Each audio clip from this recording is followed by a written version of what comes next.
नमस्कार दोस्तों, स्वागत है हमारे चैनल में आपका।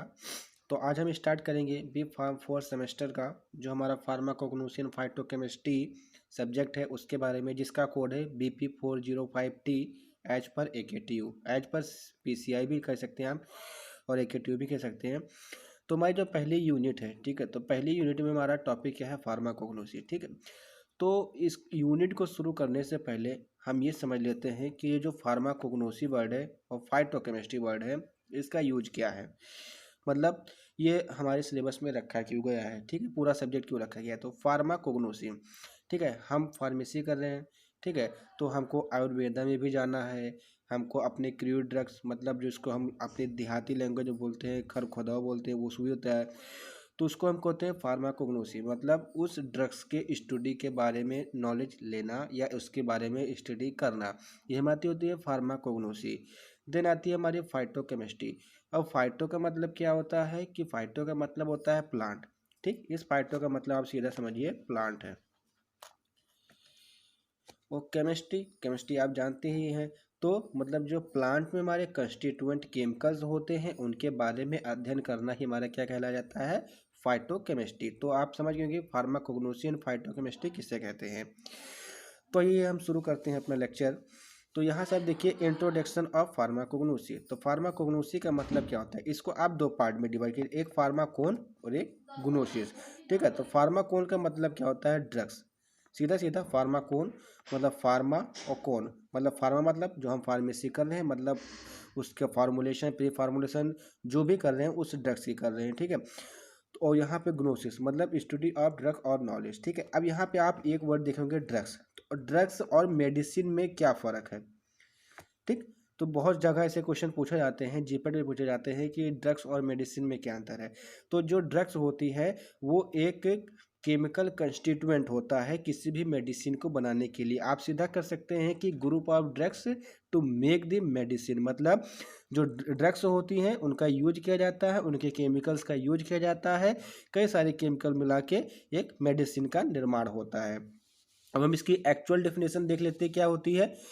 Pharmacognosy is the branch of pharmacy which deals with the study of structural, physical, chemical, biochemical and sensory character of the drug of plant and animal origin। कहने का मतलब क्या है कि जो फार्माकोग्नोसी है एक फार्मेसी की ब्रांच है, या आप कह लीजिए कि केमिस्ट्री की ब्रांच है, जो किसके साथ डील करती है, किसी भी प्लांट की या उसकी एनिमल रूल, मतलब जो वो एनिमल ओरिजिन मतलब उसके मूल, उसका अस्तित्व क्या है, उसके स्ट्रक्चर के बारे में, उसके फिजिकल प्रॉपर्टी के बारे में, उसकी केमिकल प्रॉपर्टी के बारे में, biochemical property and sensory character मतलब वो आपकी बॉडी पे क्या इफेक्ट डालता है, इसके बारे में हम इसमें अध्ययन करते हैं।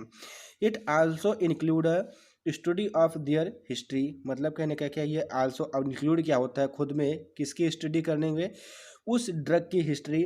मतलब वो ड्रग कब से, सबसे पहली ड्रग हमारी मेडिसिनल केमिस्ट्री में क्यूनोन आई थी। ठीक है, तो आप जैसे क्यूनोन की हिस्ट्री, उसका डिस्ट्रीब्यूशन, उसका कल्टीवेशन, मतलब कल्टीवेशन का मतलब जो हम अपने खेत में जुताई, फिर उसकी बुआई, फिर कटाई वगैरह वगैरह करते हैं वो। ठीक है, उसके बाद कलेक्शन, मतलब उसका कलेक्शन कैसे करते हैं, फिर आइडेंटिफिकेशन करते हैं कि हाँ हमने गेहूं बोया है तो क्या वो गेहूं ही है, कहीं चावल तो नहीं बो दिया हमने, कहीं हमने चावल तो नहीं उगा दिया। तो इसका हम आइडेंटिफिकेशन करते हैं कि हमने सिनामन मतलब सिनामन लगाया तो कहीं वो शेना ना आ जाए।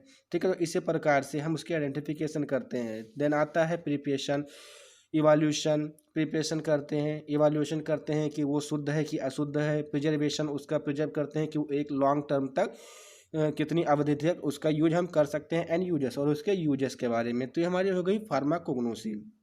ठीक, अब यहाँ पर आता है ड्रग्स की बात। अब ड्रग्स क्या होता है, मैंने अभी आपको जस्ट बताया है कि ड्रग्स क्या होता है, एक केमिकल कंस्टिट्यूएंट होता है। ठीक है, तो a drug is a substance when take into the body alter. ठीक है, अब यहाँ पे एक वर्ड आ रहा है अल्टर। अब अल्टर का मतलब आप समझिए होता क्या है कि अल्टर का मतलब डिलीट होके फिर से पुनः वापस आ जाना। कहने का मतलब क्या है कि जब आप कोई मेडिसिन लेते हैं, ऐसा तो है नहीं कि आपने एक बार पैरासीटामॉल ले लिया तो आपको ज़िंदगी भर बुखार आएगा ही नहीं। ठीक है। तो कहने का मतलब क्या है, एक पार्टिकुलर टाइम मतलब एक सर्टन टाइम के लिए वो आपके बॉडी पर इफेक्ट डालता है, इसी के लिए यहाँ पे यूज किया गया है अल्टर। ठीक है, तो यहाँ पे आप कंफ्यूज मत होइएगा। और आप भी जानते हैं कि कोई भी मेडिसिन हम लेते हैं तो उसको वो हमारी बॉडी में अल्ट्रेशन करता है, ना कि उस डिजीज को डिलीटेड करता है। ठीक है, तो a drug is a substance we take into the body. Drug वह सब्सटेंस है जिसको जब हम बॉडी में अपने लेते हैं। अल्टर दी बॉडीज फंक्शन मतलब बॉडीज के फंक्शन को वो अल्टर कर देती है, लेकिन कुछ समय पश्चात वो एज इट इज पुनः उसी प्रकार हो जाती है। आइदर जैसे कि फिजिकली मतलब फिजिकली जैसे हमारा, आप फिजिकली समझ लीजिए कि जैसे हमारा हाथ टूट गया, ठीक है, हमने प्लास्टर बंधवाया, कैल्शियम की गोलियां ली, ठीक है, तो हमारा हाथ सीधा हो गया। ठीक है, या साइकोलॉजिकली मतलब हमको बुखार है या हम डिप्रेशन में है ईटीसी, अगर हमने मेडिसिन ली तो हम ठीक हो गए। ठीक है, there are natural and synthetic drug मतलब हमारे आसपास में नेचुरल ड्रग्स पाई जाती हैं जिसको हर्बल मेडिसिन बोलते हैं। सिंथेटिक ड्रग्स मतलब कहने का है कि जो हम केमिकल से उसकी सिंथेसिस करते हैं। Use in preservation diagnosis and treatment जिसका हम यूज किस में करते हैं, प्रिजर्वेशन में, डायग्नोसिस में एंड ट्रीटमेंट। अब यहाँ पे बात आती है प्रिजर्वेशन डायग्नोसिस एंड ट्रीटमेंट। आप कैसे करते हैं, जैसे प्रिजर्वेशन करना हुआ तो अभी आपने माइक्रोबायोलॉजी में पढ़ा होगा, जस्ट प्रिजर्वेशन का मतलब क्या होता है कि किसी भी मेडिसिन को या किसी भी केमिकल कंस्टिट्यूएंट को लॉन्ग टर्म के लिए उसको प्रिजर्व कर देना, कि मतलब उसमें कोई भी अल्ट्रेशन ना हो और उसकी स्टेबिलिटी एज इट इज बनी रहे। ठीक है, देन आता है डायग्नोसिस, जैसे आप एक्सरे या आप ले लीजिए टाइटेनियम 141 जिसका यूज आप करते हैं जीएफआर रेट को डिटरमाइन करने के लिए। एंड ट्रीटमेंट और उसको ट्रीट करने, किसी भी डिजीज को ट्रीट करने के लिए। देन आता है हमारा क्रूड ड्रग्स। अब यही हमारा मेन ड्रग है, यही हमको पूरे फार्माकोग्नोसी में पढ़ना है। अगर यहाँ पे आप क्रूड ड्रग्स का मतलब समझ गए तो आप मैं कहता हूँ कि सीधा सीधा आपने 25% तो आपने एक फार्माकोग्नोसी कवर कर ली, और कोई हार्ड नहीं है। आप पढ़ेंगे आपको समझ में आएगा, जो नहीं पढ़ेगा उसको नहीं समझ में आएगा। ठीक है तो क्रूड ड्रग्स क्या होते हैं, the crude drugs which occurring naturally. सीधा मतलब क्रूड ड्रग्स क्या होते हैं, जो हमको नेचर से प्राप्त होते हैं। वैसे तो हमको सब नेचर से प्राप्त होते हैं, लेकिन अब यहाँ पे बात आती है अकरिंग नेचुरली। ठीक है, तो नेचुरली में क्या है, प्लांट है, एनिमल है, उसके डेरिवेटिव्स हैं, मिनरल्स हैं, मैरीन्स है, ईटीसी है। ठीक है, लेकिन अब यहाँ पे एक बात आती है कि क्यों क्रूड ड्रग्स नेचुरली प्राप्त होता है और क्यों नेचुरली प्राप्त ड्रग्स को हम क्रूड ड्रग्स बोलते हैं। क्योंकि उसमें हम कोई एल्ट्रेशन नहीं कर सकते हैं, उसको हम डायरेक्ट लेते हैं। ऐसा नहीं है कि उसमें हम कोई सिंथेसिस करेंगे तब लेंगे। तो आपका अनऑर्गेनाइज्ड और ऑर्गेनाइज्ड ड्रग में आप जब पढ़ेंगे तब इसको आप समझेंगे कि इसको नेचुरली क्यों कहा गया। तो सीधा मतलब है इसको हम डायरेक्ट लेते हैं और ये हमको नेचर से प्राप्त होती है, इसलिए इसको क्रूड ड्रग कहा गया। Which are used in their natural state मतलब जिसका हम यूज कब करते हैं, जब वो नेचुरल स्टेट में रहता है अपने, विदाउट एनी सिंथेटिक प्रोसेस, बिना उसमें कोई सिंथेटिक प्रोसेस किए बगैर। एस्पेक्ट ऑफ साइड रिएक्शन और ड्राइंग मतलब साइड रिएक्शन एंड ड्राइंग को छोड़कर। जैसे कि आपके घर में अगर कोई दादी दादा होंगे तो अगर उनके पैरों में दर्द होता है, ठीक है, तो आप पारिजात का पत्ता लाते होंगे, हर श्रृंगार का पत्ता लाते होंगे, उसको काटते होंगे तो क्या साइड रिडक्शन हो गया, उसको सुखाते होंगे हल्का सा, वो क्या हो गया, ड्राइंग हो गया। फिर उसको पानी में रख के उबालते हैं। जो इसको ये बात ना पता हो हमको पर्सनल मैसेज करके पूछ लेगा, बहुत सारी मेडिसिन हमारे पास ऐसी हैं। देन आता है हमारा कौन कौन से सोर्सेस हैं। ये तो हम आपको टेम्परेरी बता रहे हैं सोर्सेस, उसके बाद आगे हम इसके बारे में अलग अलग से जानेंगे। ठीक है, तो हमारा पहला सोर्स क्या है, प्लांट। ठीक है, सबसे बड़ा उत्पादक क्या है, हमारा प्लांट। जैसे प्लांट से हमको क्या क्या, जैसे नीम मिल गया, एंटीसेप्टिक।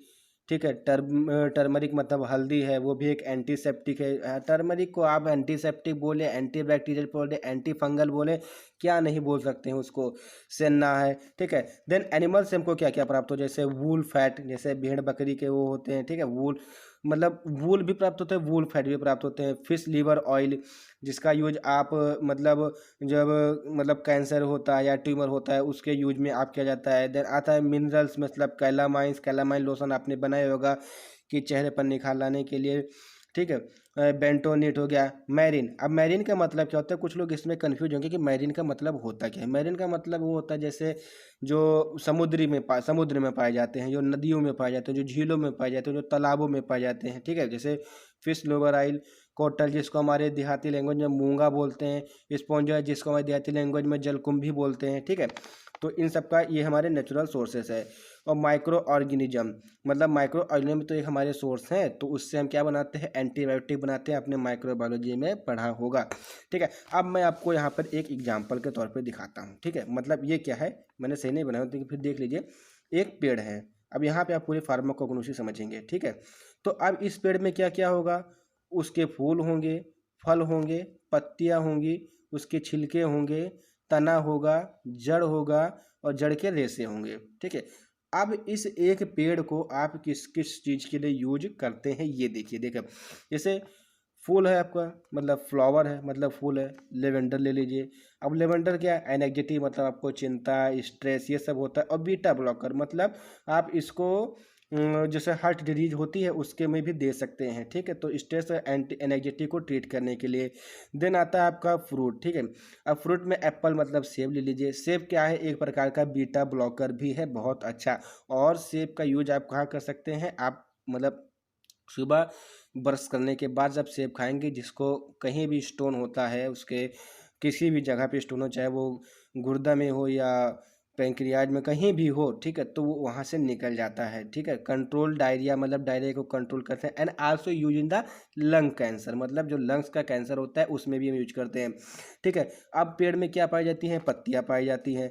ठीक है, अब पत्तियों को आप यहाँ पे देखिए, मैंने यहाँ पे यूनिट वहाँ पे नहीं लिखा क्योंकि बड़ा हो जा रहा था। ठीक है, तो पत्तियों में जैसे बेसिल्स, मतलब तुलसी होता है। ठीक है, अब तुलसी का क्या यूज बताया, सबके सब कोई जानता है कि सबसे बड़ा जो उसका तुलसी का यूज होता है वो रेस्पिरेटरी डिजीज, जैसे आपको कफ हो गया, जुकाम हो गया, ईटीसी कोई भी प्रकार का हो गया, तो आप तुलसी का काढ़ा पीते हैं। ठीक है, use in the treatment of cancer, इसीलिए कहते हैं, मतलब WHO ने भी ये बताया हुआ है कि जो जिसके घर पे तुलसी लगी होती है आयुर्वेद, वहाँ पे कैंसर आने के चांसेस बहुत कम रहते हैं। लेकिन कैसे कैंसर, ऐसे कैंसर नहीं कि जो आप दिल्ली तम्बाकू खा लेते हैं, ठीक है, वो आपके दांतों में गड़ जाता है तो दांतों के कैंसर, ऐसे कैंसर नहीं। जिसे आपको कहते हैं कि ब्लड कैंसर हो गया। ठीक है, तो ब्लड कैंसर क्यों हुआ, क्योंकि आप में इन्वायरमेंट में बहुत सारे माइक्रो ऑर्गेनिज्म पाए गए तो आपको ब्लड कैंसर हो गया। ठीक है, ETC स्टमच रिलेटेड डिजीज, मतलब जो हमारे इंटेस्टाइन से, GIT से रिलेटेड भी जो हमारी डिजीज है उसके, मतलब उसके ट्रीटमेंट में बहुत सारी ट्रीटमेंट है तुलसी के, वो आपके आगे पे। बार्क, अब सिनामन, अब सिनामन का क्या मतलब हो, मतलब सीधा सीधा आप ले लीजिए, जिसको क्या बोलते हैं, दालचीनी, हाँ दालचीनी, सिनामन। ठीक है, use in the GIT infection, मतलब GIT इन्फेक्शन अगर आपको, मतलब जो आपको GIT का इन्फेक्शन हो जाता है उसमें आपको ये रिलीफ देता है, ना कि उसका ट्रीटमेंट करता है, बस एक रिलीफ दे देता है। ठीक है, गैस्ट्रोइंटेस्टाइनल ट्रैक्ट इन्फेक्शन जिसको बोलते हैं आप, कॉमन कोल्ड फ्लू, अगर आपको फ्लू हुआ है, मतलब जुखाम हुआ है, ठीक है, तो उसमें आप यूज कर सकते हैं। या कहते हैं नहीं है कि अपने देहात में कि जो बार्क और शहद को एक साथ मिला के खाइए तो आपको कितने भी सांस फूलने की बीमारी हो आप ठीक हो जाएंगे। देन आता है स्टेम, स्टेम का मतलब तना। ठीक है, तो आप तना को यूफोरबिया हिट्रा के नाम से एक, मतलब प्लांट होता है, उसमें इसका यूज किया जाता है, किसमें, अस्थमा के ट्रीटमेंट में। देन आता है रूट जिंगर, अदरक, सेवरल फ्लू, मतलब बहुत सारे फ्लू जो हो जाते हैं, कोल्ड जुखाम उखाम ETC वगैरह हो जाता है उसके यूज में। तो आज का पहला वीडियो हमारा इंट्रोडक्शन पे खत्म होता है, हम पार्ट वाइज वीडियो बनाएंगे चाहे जितना लंबा लेक्चर जाए। Thank you for watching the video.